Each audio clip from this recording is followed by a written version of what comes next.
नमस्कार दोस्तों, decode exam में आप सभी का स्वागत है। आज की क्लास में हम लोग डिस्कस करने वाले हैं पर्यावरण एवं पारिस्थितिकी घटना चक्र और ये इस सीरीज की 13th क्लास है। तो अगर अभी तक आपने 12 क्लासेस को नहीं देखा है तो आप प्लेलिस्ट में जाइए, वहां पर 12 क्लासेस हैं, आप उसको एक बार जरूर देखिए। क्लास तो आज हम स्टार्ट करते हैं इन्वायरमेंट इकोलॉजी की घटना चक्र को मेरे साथ ऐश्वर्या सिंह के साथ। और अगर आपको कोई भी डाउट होता है किसी भी क्लास में, कोई प्रश्न नहीं समझ में आया तो आप कमेंट बॉक्स में पूछ लीजिएगा, ठीक है। मैं नेक्स्ट क्लास में उसको डिस्कस कर लूंगी। आज क्लास को स्टार्ट करने से पहले मैं थोड़ी सी इंफॉर्मेशन आप लोगों को दूंगी फाउंडेशन कोर्स की, जो कि डिकोड एग्जाम आप लोगों के लिए लेकर आया है।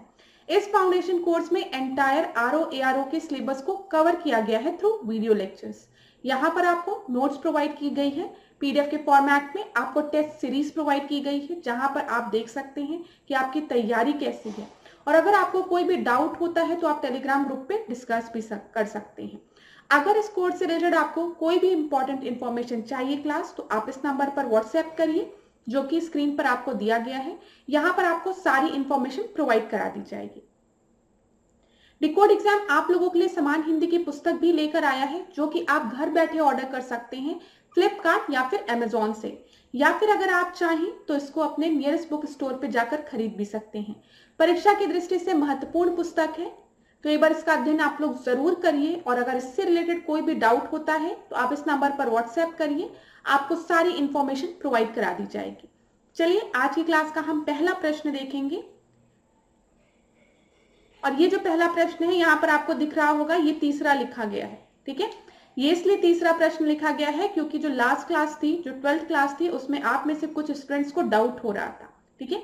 तो उनके डाउट को क्लियर करने के लिए हम इस प्रश्न को एक बार और डिस्कस करेंगे। ऐसे ही आप में से अगर किसी भी स्टूडेंट को किसी भी प्रश्न में डाउट होता है तो आप उसको कमेंट बॉक्स में मुझे बता दीजिए, उसको हम नेक्स्ट क्लास में कवर कर लेंगे। देखिए क्लास जब आप रिवाइज कर रहे हैं, घटना चक्र पढ़ रहे हैं, तो इतने अच्छे से पढ़िए कि कोई भी डाउट ना रह जाए, ठीक है। और डाउट सॉल्व करने के लिए मैं हूं यहाँ पर, अगर कोई भी परेशानी होती है तो चलिए इसको देखते हैं। निम्नलिखित राज्यों पर विचार कीजिए। यहाँ पर कुछ राज्यों के नाम दिए गए हैं, अरुणाचल प्रदेश, हिमाचल प्रदेश, मिजोरम। यहाँ पर देखिए क्या बोला गया है, उपयुक्त राज्यों में से किनमें उष्णकटिबंधीय आर्द्र सदापर्णी वन होते हैं, ठीक है। यहाँ पर ट्रॉपिकल मॉइस्ट एवरग्रीन फॉरेस्ट की बात की गई है। किन राज्यों में ट्रॉपिकल मॉइस्ट एवरग्रीन फॉरेस्ट है? तो यहाँ पर ये यूपीएससी का प्रश्न है, आईएएस का प्रश्न है, प्रीलिम्स 2015 का। तो इस प्रश्न को देखने के पहले हम भारत का मैप एक बार देखते हैं। भारत के मैप में आप सभी को पता है, इधर के रीजन में जहां पर मैं बना रही हूँ इस साइड, ये आपका अरुणाचल प्रदेश वाला रीजन है, ठीक है। ये देखिए ये अरुणाचल प्रदेश है, ठीक है, इधर भी देख सकते हैं आप। फिर उसके बाद जब हम बात करते हैं मिजोरम का, तो मिजोरम ये रीजन है आपका, इधर की तरफ मिजोरम है, ठीक है। और हिमाचल प्रदेश दिया गया, इधर हिमाचल प्रदेश है। तो हिमाचल प्रदेश में आप देख रहे होंगे किस तरीके के फॉरेस्ट पाए जाते हैं, माउंटेन फॉरेस्ट यहाँ पर पाए जाते हैं, ठीक है। लेकिन जब हम बात करते हैं सदाबहार वन की, तो सदाबहार वन भारत में कहाँ कहाँ पाए जाते हैं? वेस्टर्न घाट में पाए जाते हैं। मैंने आपको बताया था, जब भी सदाबहार वन की बात आए और वेस्टर्न घाट की बात आए तो आप देख लीजिएगा, वेस्टर्न घाट में सदाबहार वन पाए जाते हैं, ठीक है। और कहाँ पाए जाते हैं? यहाँ पे नॉर्थ ईस्टर्न स्टेट के कुछ रीजन्स में आपके सदाबहार वन पाए जाते हैं, ये याद रखिएगा क्लास। अब देखिए यहाँ पर सदाबहार मॉइस्ट की बात की गई थी, तो वहां पे कौन कौन सा आपका आ जाएगा? अरुणाचल प्रदेश भी आ जाएगा। अरुणाचल प्रदेश के कुछ हिस्सों में आपके सदाबहार वन पाए जाते हैं, ठीक है। उसी तरीके से मिजोरम में भी पाए जाते हैं, ठीक है। लेकिन जब हम हिमाचल प्रदेश की बात करेंगे तो यहाँ पे आपके माउंटेन फॉरेस्ट पाए जाते हैं, ठीक है। ये चीज आप याद रखिएगा। तो यहाँ पर आपका सही उत्तर क्या हो जाएगा? 1 और 3, जो कि आपको बताया गया था। यहाँ पे कंफ्यूज मत होइएगा, ट्रॉपिकल मॉइस्ट एवरग्रीन फॉरेस्ट की बात कर दी गई है, यहाँ पर सदापर्णी वनों की ही बात की गई है, ठीक है। जो एवरग्रीन फॉरेस्ट, जो साल भर आपके हरे भरे रहते हैं, ये चीज याद रखिएगा। मैंने आपको बताया था, जहां पे डेसिडियस लिखा रहता है, पर्णपाती, मतलब ये साल में एक बार अपने पत्तों को गिराते हैं, ठीक है। यहाँ पर जब भी हम ट्रॉपिकल वेट एवरग्रीन फॉरेस्ट की बात करेंगे क्लास, तो याद रखिएगा कि यहाँ पर जो रेनफॉल होता है वो मोर देन 200 सेंटीमीटर होता है। तो हो सकता है पेपर में कभी आपसे ये पूछे, ठीक है, कि ट्रॉपिकल वेट एवरग्रीन फॉरेस्ट कहाँ किन एरियाज में पाए जाते हैं, तो आप याद रखेंगे ये उन एरियाज में पाए जाते हैं जहां पर जो रेनफॉल होती है वो आपकी 200 सेंटीमीटर से ज्यादा होती है। और यहाँ पर जो टेम्परेचर है वो आपका 15 से 30 डिग्री सेंटीग्रेड तक आपका वेरी करता है, ये चीज याद रखिएगा। कहीं कहीं आपका 250 भी दिया रहता है तो आप कंफ्यूज नहीं होंगे उस चीज में। चलिए, अब आज की क्लास का हम पहला प्रश्न देखेंगे और ये जो आपका टॉपिक है वो है भारत वन स्थिति रिपोर्ट 2021। अब क्लास एक चीज आप याद रखिएगा, ये जो रिपोर्ट्स होती हैं वो आपकी हो सकता है जब तक आप परीक्षा देने जाए तब तक नई रिपोर्ट आ जाए, ऐसा हो सकता है, ठीक है। तो उस कंडीशन में आप रिपोर्ट्स को एक बार चेक करके जाया करिए। यहाँ पर हम India state of forest report 2021 की बात करने जा रहे हैं। तो यहाँ पर कुछ इंपॉर्टेंट पॉइंट्स हैं जो आपको परीक्षा की दृष्टि से याद रखने हैं।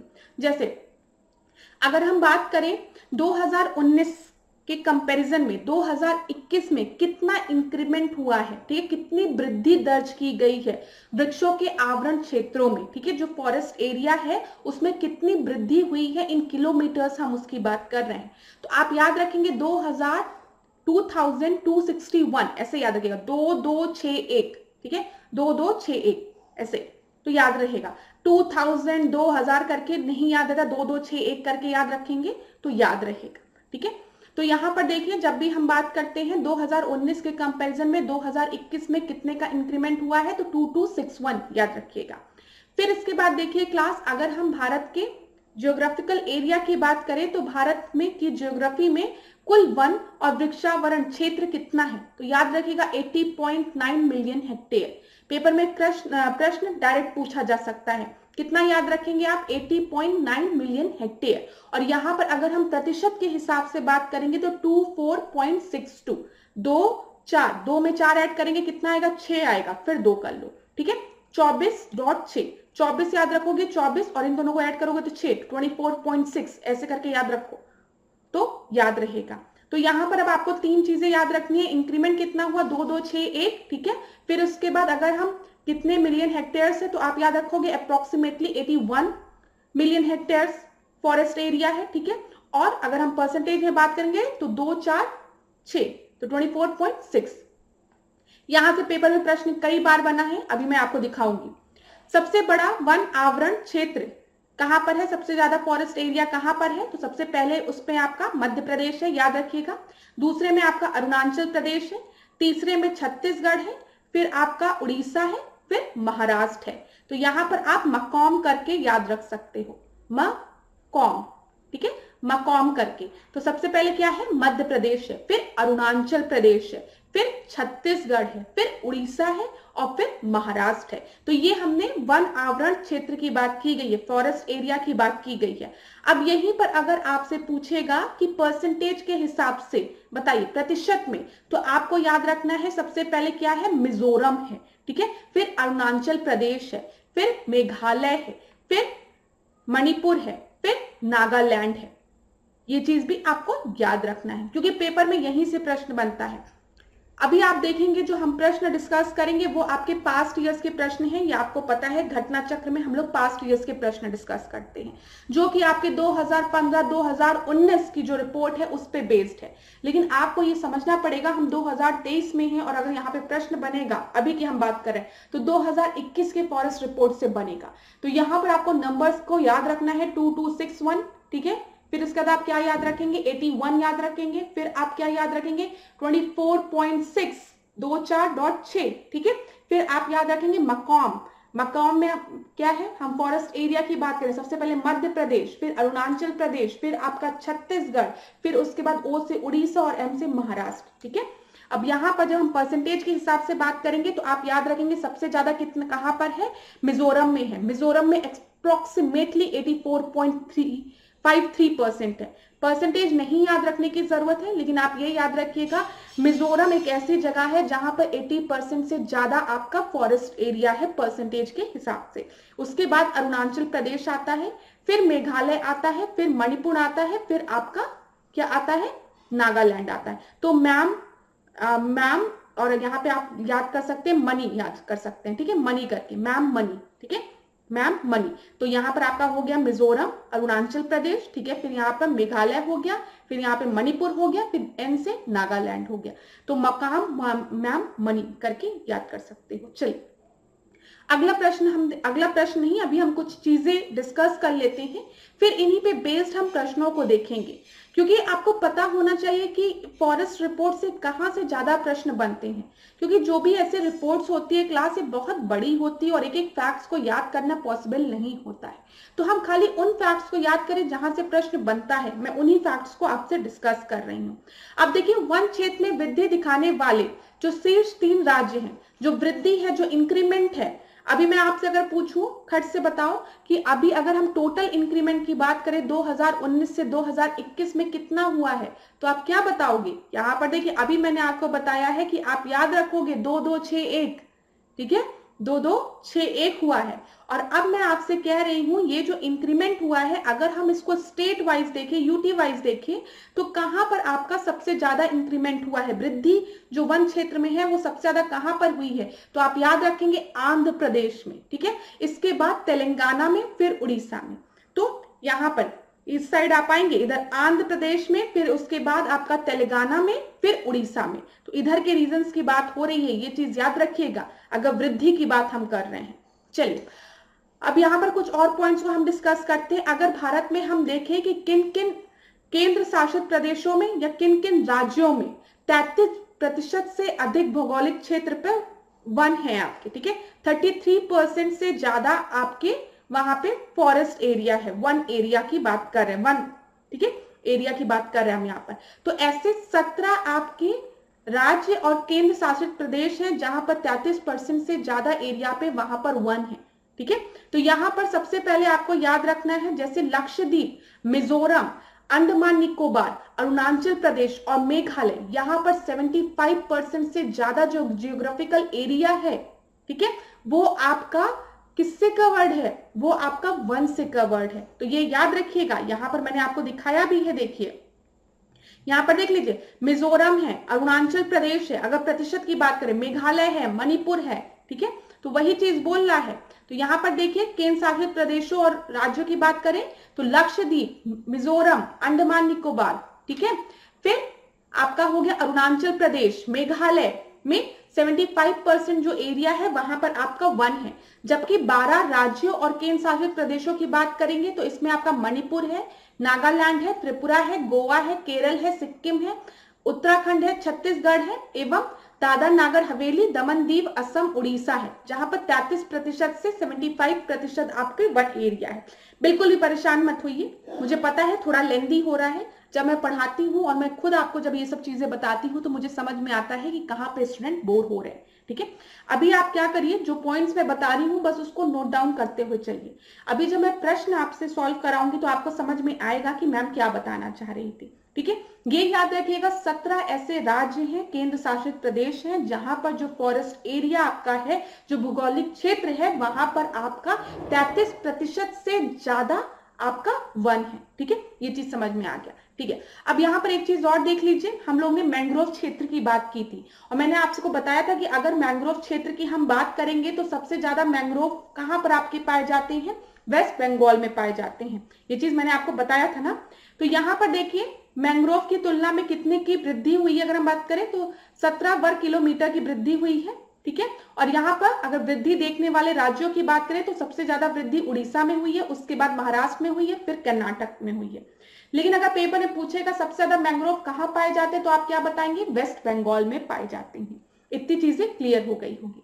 अब हम एक एक प्रश्न को देखते हुए चलते हैं। देखिए, भारत के कुल क्षेत्रफल में वनों का क्षेत्रफल कितना प्रतिशत है? बताइए। अब ये 1991 का प्रश्न है क्लास और 2001 का प्रश्न है, लेकिन अभी आपका कौन सा ईयर चल रहा है? 2023 चल रहा है। तो अब अगर ये प्रश्न आपसे पूछेगा कि कितना प्रतिशत है तो आप क्या बताएंगे? भौगोलिक क्षेत्र का 24.62%, जो कि हमने यहां पर आपको बताया है।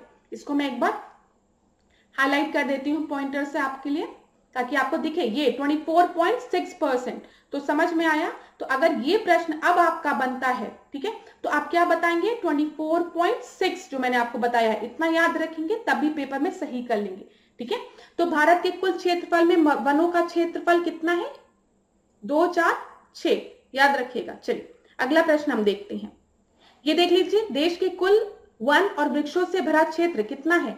81 मिलियन हेक्टेयर्स के अप्रोक्सीमेटली है 80.9 या 81, जो भी आप याद रखिए, जो कि देश के कुल भौगोलिक क्षेत्रफल का 24.62% है, प्रतिशत है। अगला प्रश्न हम देखते हैं। अगला प्रश्न देखिए, 17 के अनुसार देश के कुल भौगोलिक क्षेत्रफल का कितना प्रतिशत वनों के अंतर्गत आता है? तो अभी हमने आपसे डिस्कस किया है कि अगर हम 2021 की रिपोर्ट को देखेंगे तो 24.6% आता है। ये चीज आप याद रखेंगे, ठीक है? तो उसके अनुसार आप आंसर लगाएंगे। चलिए अगला प्रश्न हम देखते हैं। यहाँ पर 2015 की फिर बात की गई है। 2015 में निम्नलिखित राज्यों में से किसके भौगोलिक क्षेत्र का सबसे अधिक प्रतिशत वनों के अंतर्गत आता है? तो अभी मैंने आपको बताया है कि परसेंटेज के हिसाब से अगर हम देखेंगे तो सबसे ज्यादा कहां पर है? मिजोरम में है, अप्रोक्सीमेटली 84% है, ठीक है? तो यहां पर क्या याद रखेंगे? अप्रोक्सीमेटली कितना है? 84%। देखिए, अपने कुल भौगोलिक क्षेत्रों के प्रतिशत के रूप में वन आवरण के मामले में शीर्ष जो 5 आपके राज्य हैं वो कौन कौन से हैं बताइए। मैंने आपको बताया मिजोरम है, फिर उसके बाद अरुणाचल प्रदेश है, फिर मेघालय है, फिर उसके बाद मणिपुर है, ठीक है? मणिपुर है, फिर नागालैंड है। तो ये चीज आप याद रखिएगा। तो मैम मणि, ठीक है, ये चीज आप याद रखेंगे। तो यहां पर सबसे पहले क्या हो गया? मिजोरम, मिजोरम में कितना है? अप्रोक्सीमेटली 85%। अरुणाचल प्रदेश में अप्रोक्सीमेटली 80, फिर मेघालय है, मणिपुर है, नागालैंड है। प्रश्न को अब हम आज के डेटा के हिसाब से सॉल्व करते हुए चलेंगे। फोर्थ प्रश्न को हम देखते हैं। पर्यावरण मंत्रालय द्वारा जारी किए गए, यहां पर मैं इसको चेंज कर दूं ताकि आप लोगों को दिखे। पर्यावरण मंत्रालय द्वारा जारी किए गए Indian state of forest report 2015 के अनुसार भारत के पूरे भौगोलिक क्षेत्र का कितना प्रतिशत क्षेत्र वनों और पेड़ों से आच्छादित है? तो यहाँ पे देख लीजिए क्लास, फिर ये आप 2015 के हिसाब से बात नहीं करेंगे क्योंकि ये 2016 में पूछा गया प्रश्न है। अभी अगर हम देखेंगे तो कितना है? 24.6% है। ये चीज याद रखिएगा।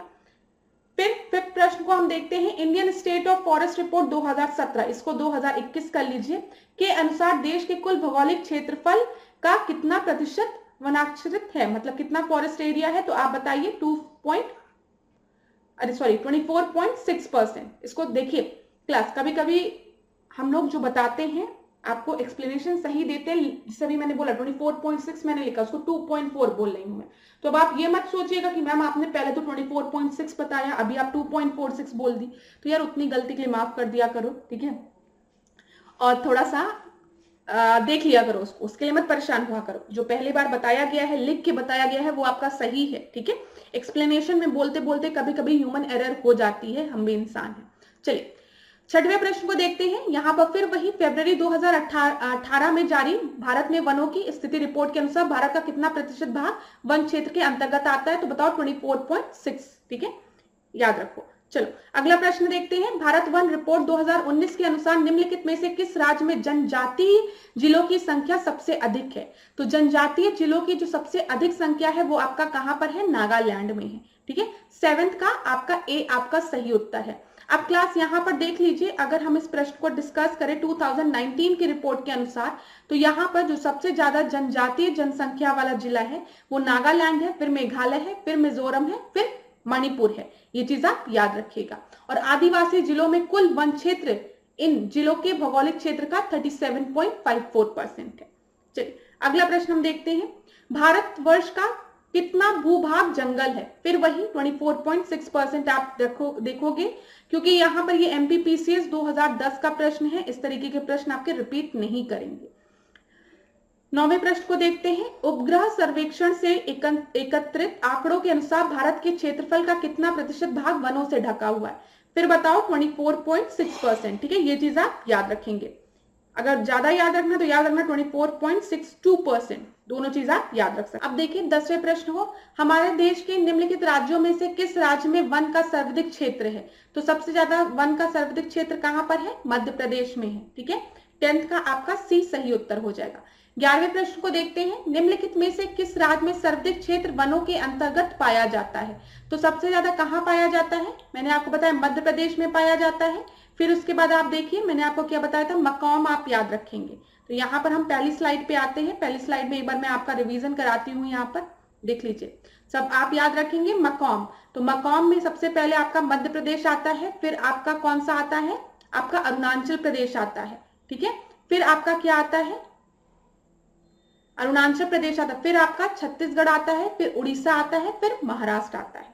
ये याद रखिएगा।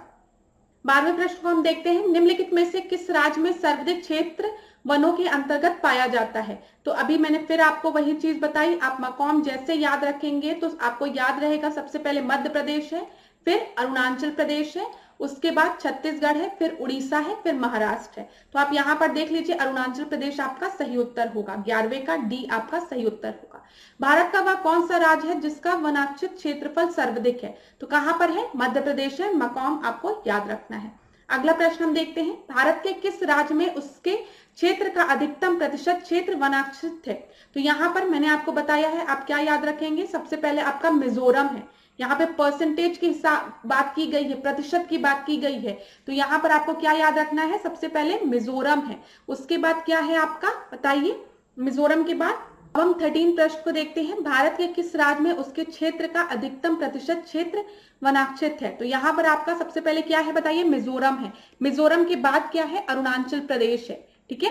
फिर उसके बाद आपका मेघालय है, मेघालय के बाद मणिपुर है, मणिपुर के बाद नागालैंड है। मैंने आपको बताया यहाँ पर आप याद रखेंगे मैम मनी, ठीक है, आप मनी याद रखेंगे तो आपको याद रहेगा यहाँ पर। तो ये सबसे पहले मिजोरम हो गया, फिर अरुणाचल प्रदेश हो गया, ठीक है, फिर उसके बाद क्या हो गया, मेघालय हो गया, मेघालय के बाद मणिपुर हो गया, फिर नागालैंड हो गया। इस तरीके से आप याद रख सकते हैं। अगला प्रश्न हम देखते हैं, भारतीय वन सर्वेक्षण रिपोर्ट के अनुसार भारत के निम्नलिखित में से किस राज्य में भौगोलिक क्षेत्र का सर्वाधिक प्रतिशत वन क्षेत्र है। तो आप सभी को पता है उत्तर क्या होगा, मिजोरम होगा, मैम मनी करके याद रखोगे तो याद रहेगा। अब देखिए क्लास प्रश्न यहाँ पर रिपीट हो रहे हैं आपके। अगला प्रश्न देखते हैं, कुल भौगोलिक क्षेत्रफल के संदर्भ में वनों का उच्चतम प्रतिशत मिलता है, कहां पर मिलता है, बताइए, मिजोरम में मिलता है। फिर वही चीज, सबसे पहले क्या है, मिजोरम है, फिर अरुणाचल प्रदेश है, उसके बाद क्या है, मेघालय है, फिर मणिपुर है, फिर नागालैंड है, याद रखिएगा। अगला प्रश्न हम देखते हैं यहाँ पर 16वां प्रश्न देखिए, निम्नलिखित भारत के राज्यों में कौन सा राज्य सर्वाधिक वनाक्षित है। तो यहाँ पर भी आपका क्या हो जाएगा उत्तर, बताइए, मिजोरम हो जाएगा। ये रिपीटेड प्रश्न हैं, जो पहले स्लाइड में मैंने आपको चीजें बताई है, अगर वो आप याद रखेंगे तो ये सारे प्रश्न आप लगा लेंगे। अब देखिए, प्रतिशत अधिकतम वन क्षेत्र है कौन सा, यहाँ पर भी उत्तर क्या हो जाएगा, मिजोरम है, ठीक है। अगला देखते हैं, भारत में अति सघन वनों का सर्वाधिक क्षेत्र जिस राज्य में पाया जाता है वह कौन सा है। तो ये प्रश्न थोड़ा अलग है, यहाँ पे अति सघन वन की बात की गई है, ठीक है। तो ये कहां पर आपके पाए जाते हैं, सर्वाधिक क्षेत्र कहां पर है, अरुणाचल प्रदेश में है, ए आपका सही उत्तर है। 19वां प्रश्न देखते हैं, निम्नलिखित में से भारत में किस राज्य संघीय क्षेत्र के भौगोलिक क्षेत्रफल का अधिकतम भाग वनाक्षित है। तो यहाँ पर बताइए, फिर आपका सही उत्तर क्या होगा, भौगोलिक क्षेत्र का अधिकतम भाग वनाक्षित है।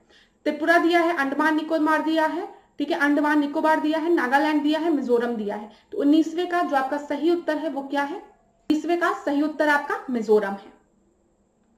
अगला प्रश्न देखते हैं, India state of forest report 2021 के अनुसार निम्नलिखित में से किस राज्य ने पिछले 2 वर्षों में वन क्षेत्र में सर्वाधिक वृद्धि दर्ज की है। तो सर्वाधिक वृद्धि किसने दर्ज की है, बताइए, आंध्र प्रदेश ने। मैंने आपको बताया है, इधर के आप इधर जाएंगे तो आंध्र प्रदेश, तेलंगाना, उड़ीसा, यहाँ पर सर्वाधिक वृद्धि हुई है। आप यहाँ पर अगला प्रश्न देखते हैं, निम्नलिखित कथनों में से एक सत्य कथन कौन सा नहीं है, ठीक है, कौन सा ट्रू नहीं है। मध्य प्रदेश में सर्वाधिक वन है, आप सभी को पता है, मैंने आपको बोला है, आप कैसे याद रखोगे बताओ, मकॉम करके आप याद रखोगे, ठीक है। फिर देखिए, अरुणाचल प्रदेश में सर्वाधिक घना वन क्षेत्र है, यहाँ पे अभी मैंने आपको बताया सबसे सघन वन क्षेत्र अगर बोलेंगे तो अरुणाचल प्रदेश में है, एकदम सही है आपका। यहाँ पर जो हमने डिस्कस किया था, देखिए, अरुणाचल प्रदेश, भारत में अति सघन वनों का सर्वाधिक क्षेत्र जिस राज्य में पाया जाता है वह कौन सा है, अरुणाचल प्रदेश है, याद रखिएगा। अब और देखते हैं, नागालैंड भारत का सर्वाधिक वनाक्षित राज्य है, ये मैंने आपको बताया नागालैंड नहीं है, कौन सा है, मिजोरम है, ठीक है, मिजोरम है। हरियाणा भारत का सबसे कम वनाक्षित राज्य है, ये भी सही है। तो यहाँ पर आपका कौन सा सत्य नहीं है, सी है। अगला प्रश्न हम देखते हैं 22वां, ठीक है, वृक्षाश्रित क्षेत्र सर्वाधिक कहां पर है, डेक्कन में, उत्तरी मैदान क्षेत्र में, पश्चिमी तट पे या पूर्वी तट पे। अब क्लास यहाँ पर इसको हम मैप के थ्रू समझते हैं। यहाँ पर अगर आप इंडियन मैप देखोगे तो ये आपका सेंट्रल हाईलैंड दिख रहा है, ठीक है, तो सेंट्रल हाईलैंड का पार्ट आपका मध्य प्रदेश है, ये सब आपको पता है। तो अगर आपका ऐसे पूछेगा और वहां पर सेंट्रल हाईलैंड दिया रहेगा, ठीक है, मध्य उच्च भूमि दिया रहेगा तो आप पहले इस पे टिक लगाएंगे, लेकिन पेपर में आपको मध्य उच्च भूमि नहीं दिया गया है, ठीक है। उत्तरी मैदान क्षेत्र दिया है, पश्चिमी तट दिया है, पूर्वी तट दिया है और पूर्वी दक्कन क्षेत्र दिया है, और यहाँ पर पूर्वी दक्कन क्षेत्र आपके दूसरे नंबर पे होगा। देखिए, जब भी हम यहाँ पर बात करते हैं क्षेत्रफल की दृष्टि से, तो सर्वाधिक जो वृक्षावरण है वो सबसे ज्यादा मध्य उच्च भूमि में है, सेंट्रल हाईलैंड में है, उसके बाद पूर्वी दक्कन में है जो कि आपको ऑप्शन में दिया था, फिर पश्चिमी हिमालय में है, फिर पश्चिमी तट पर है, और उसके बाद उत्तरी मैदानी क्षेत्र में है। ये याद रखिएगा। अगला प्रश्न हम देखते हैं।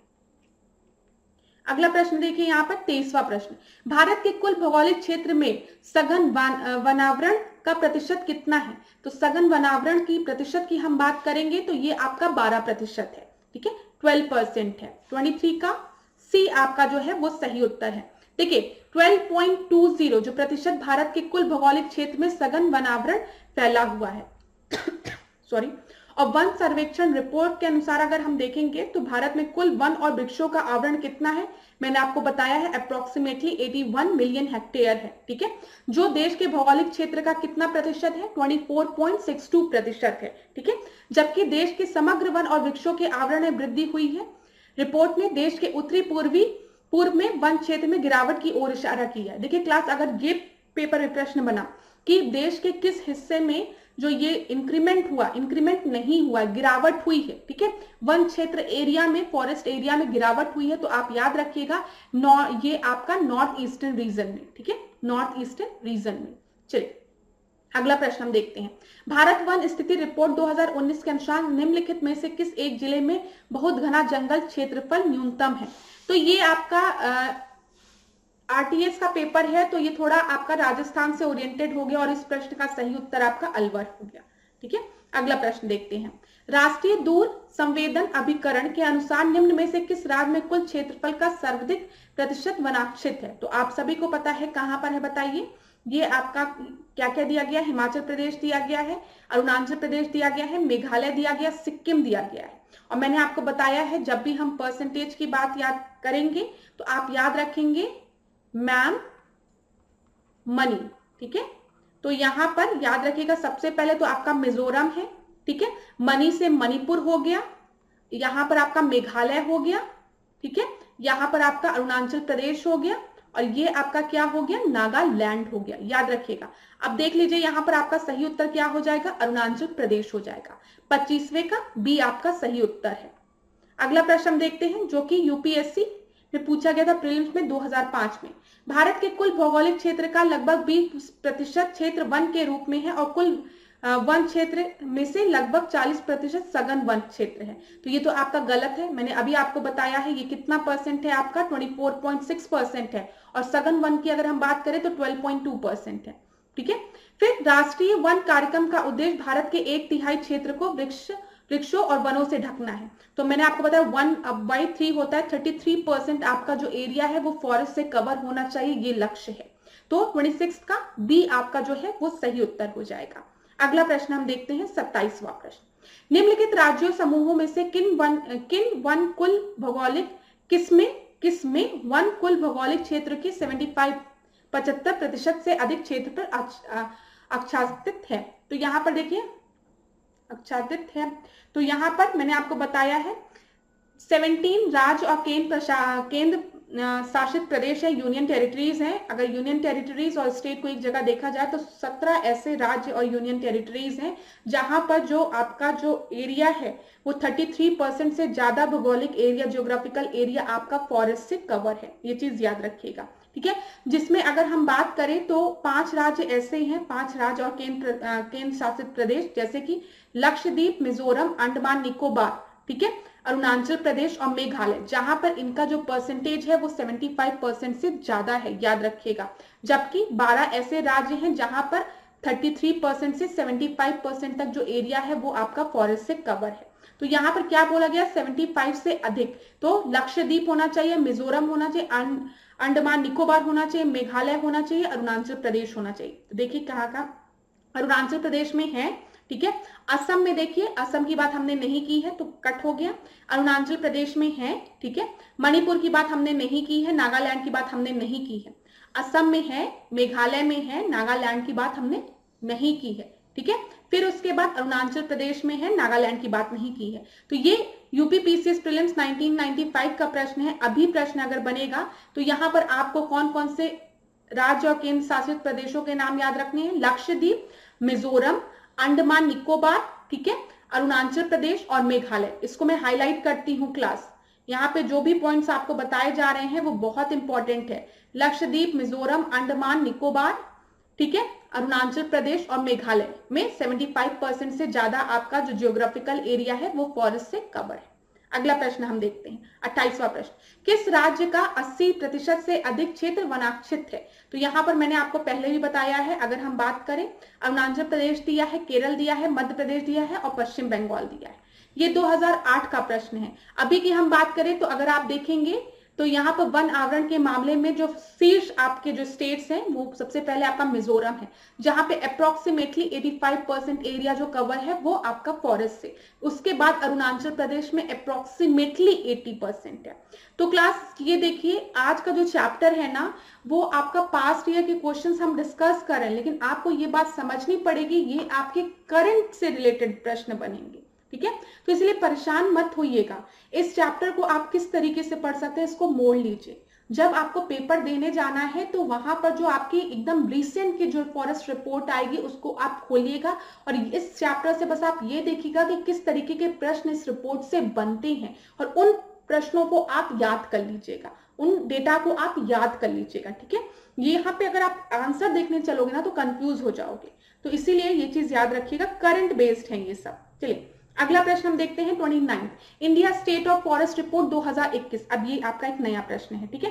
कितने राज्यों केंद्र शासित प्रदेशों में उनके भौगोलिक क्षेत्र का 33 से अधिक क्षेत्रफल वन आरक्षित है। देखिए अभी हमने डिस्कस किया है, ऐसे 17 राज्य और केंद्र शासित प्रदेश हैं जहां पर जो फॉरेस्ट जो आपका कवर है वो 33% से ज्यादा है, जो कि हमारा टारगेटेड से ज्यादा है। तो 17 हमने डिस्कस किया था और 5 ऐसे हैं जहां पर आपका कितने से ज्यादा है, आपका यहाँ पे देखिए 75% से ज्यादा है, जो कि हमने ये भी डिस्कस कर लिया है।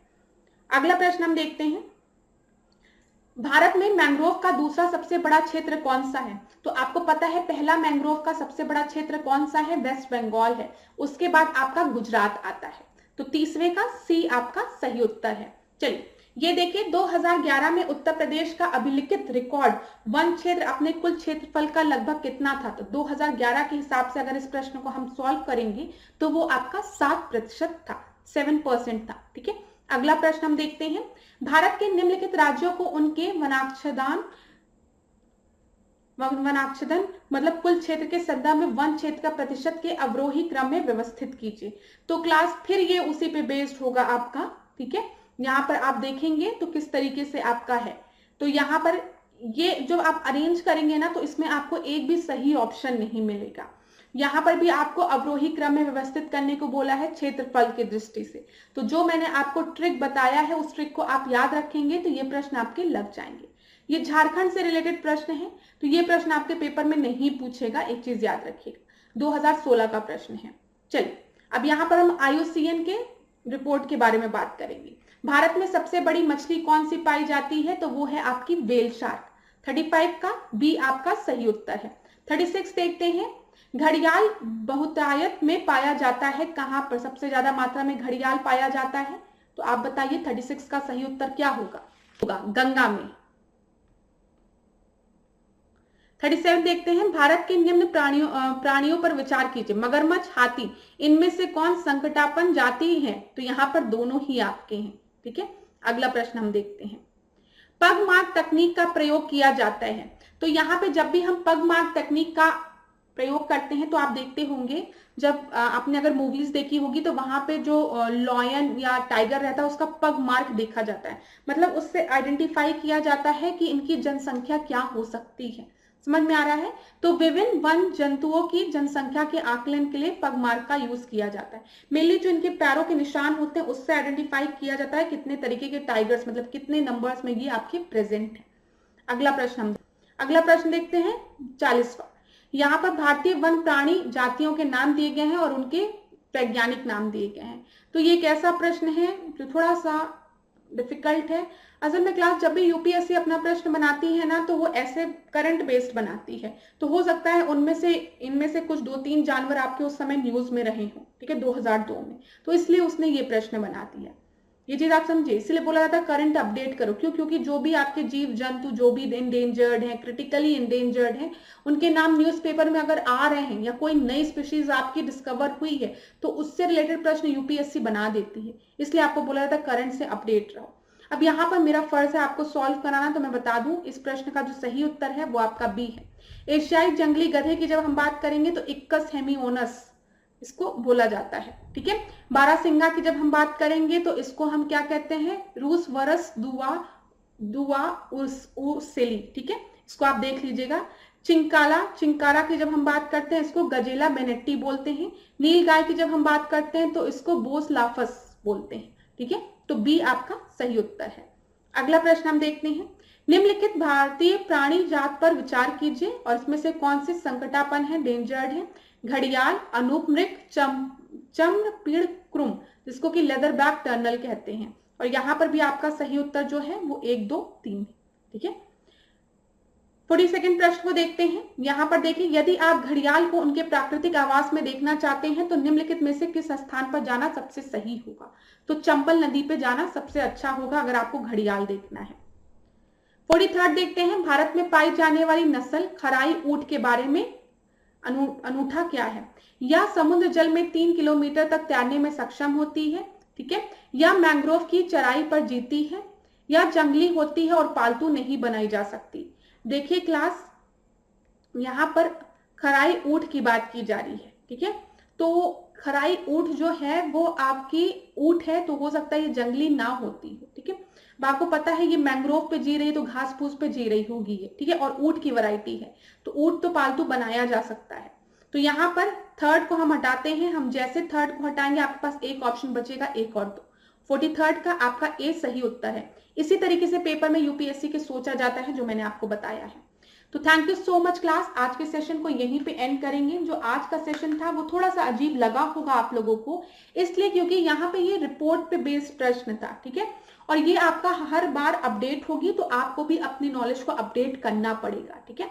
यहाँ पर ये मत सोचिएगा कि मैम घटना चक्र में ये आंसर दिया है, आपने ये आंसर बताया है, इसलिए क्योंकि घटना चक्र में जो आंसर दिया है वो पुराने डेटा पे बेस्ड दिया गया है। आप एक्सप्लेनेशन पढ़ेंगे तो वहां पे एक्सप्लेनेशन में आपको 2021 के हिसाब से दिया गया है, तो आप उसको एक बार जरूर देखिएगा। और अगर इसके बाद भी कोई भी डाउट होता है तो आप मुझसे कमेंट बॉक्स में पूछ लीजिएगा, उस डाउट को हम नेक्स्ट क्लास में डिस्कस करेंगे। लेकिन आज की क्लास के लिए ना आप थोड़ा सा अपने एग्जाम के टाइम का वेट करिए और उस समय आप रिपोर्ट को देखिएगा कौन सी रिपोर्ट है आपके पास, ठीक है, तो उस समय अपडेट करिएगा। मैं इसलिए ये बात कह रही हूँ कि मुझे पता है कुछ बच्चे इसी साल पेपर दे रहे हैं, कुछ बच्चे 2 साल बाद देंगे, कुछ 3 साल बाद देंगे, तो हर कैटेगरी के बच्चे हैं, इसीलिए मैं आपसे कह रही हूँ उसको अपडेट जरूर करिएगा। तो thank you so much class, आज के सेशन को हम यहीं एंड करेंगे। नेक्स्ट क्लास में हम आपसे मिलेंगे नए प्रश्नों के साथ। घटना चक्र की सीरीज को हम कंटिन्यू करेंगे। अगर कोई भी डाउट होता है तो बेझिझक आप पूछ जरूर लीजिएगा। धन्यवाद। आपका दिन अच्छा हो, मंगलमय हो, खूब पढ़िए, खूब आगे बढ़िए।